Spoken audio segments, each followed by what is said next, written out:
खुदा यसुम के बाबरकत नाम में आप सबको सलाम।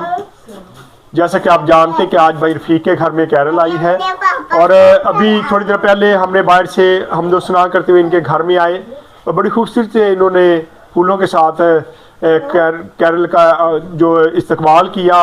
जब खुदा के खादिम इनके घर में आए तो फिर उसके बाद घर में इबादत का एक पैगाम दिया गया, मैसेज दिया गया सुलह और सलामती का, जो हर साल हम देते हैं।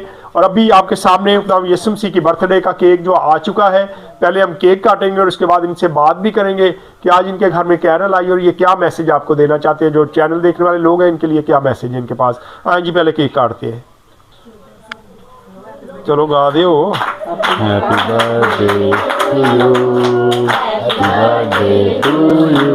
चलो जी बस। Happy birthday dear Jesus. Happy birthday to you.